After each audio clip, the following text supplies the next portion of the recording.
Hey, everybody, it's your boy Angel. Hope and pray that you're having a blessed day. I know I am. We got some new spice from Seven Strike. I got the Time Thieves here, guys. I've been seeing a lot of replays online and whatnot. I have my own little unique spice to it. And so, guys, without further ado, let's get into the profile and see what we got. So, starting off, got triple Time Thief Winder. He's basically Stratos for the deck. What he can do is detach one from any Xyz monster that you control and special summon himself. And when he's special summoned, he can add any Time Thief card from deck to hand. Very, very solid. Then the next up, three-time thief regulator. If he's the only monster that you control, you contribute him, and then get two-time thieves with different names from deck to field. And then if your Xyz monster dies in battle, he can special summon himself back from graveyard. So obviously the graveyard recursion is to be able to recycle resources is really really good. Then three-time thief bezel ship. That's the last of the monsters that came out in the set. He can do quick effect, tribute himself, and then target one monster in your opponent's or one card in your opponent's graveyard rather, and then he can add it to any Xyz monster you control as Xyz material. And so, he's really really good being able to interrupt your opponent's plays. And then if he's in great, you can detach one from an Xyz monster you control and special summon himself back. So once again, I just love the recursion that Konami's given the deck already, and they seem to be very very serious about this archetype right off the bat. So that's it for the monsters. Running next, what I'm running, guys, over the PK and the Zoo variants that I've seen, which is pretty much all I've seen this deck run, is the Dangers. I just personally find him to be much better. Running the two Mothman, the two Chupacabra. Obviously, they add consistency because they're all Dangers, basically just upstarts.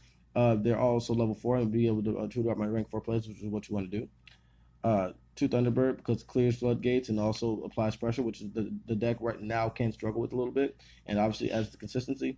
And then one Bigfoot for same reasons, clears things you don't want to deal with, and obviously it's great to see it because I'm either going to draw a card or pop something. So it's great. That's what I've been running, and frankly, I like it a lot better than the PK and the Zoo and all that other stuff. I just that's just been winning the games. And then the two summon them all to just have two more enablers, and that's it for that.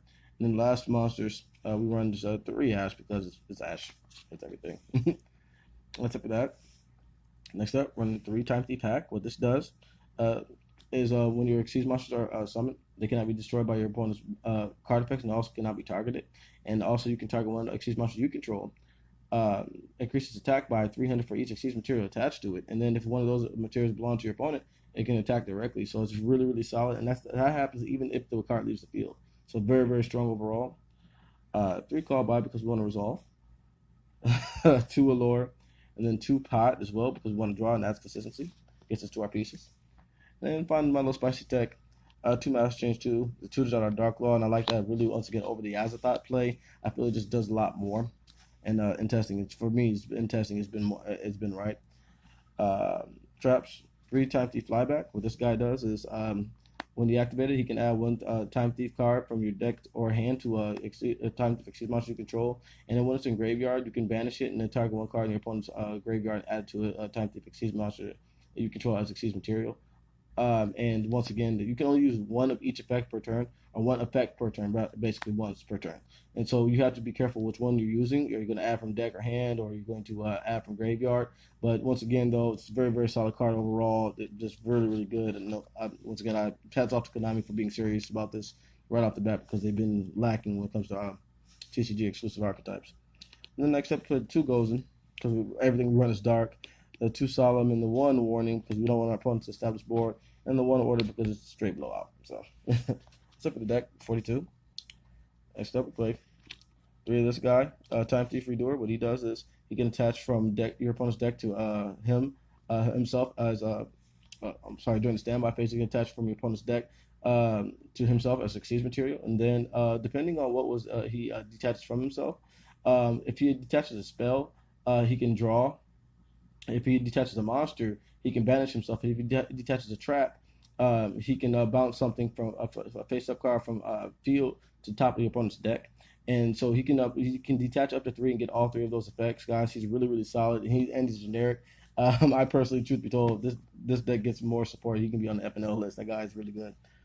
And then running up, we have one Dweller, one Tornado Dragon, one Exoton, one Ouroboros, Utopia Package, the Dank Law, on the clock, Witch's Apprentice, and then the Boral Buddies. And then lastly, Decode.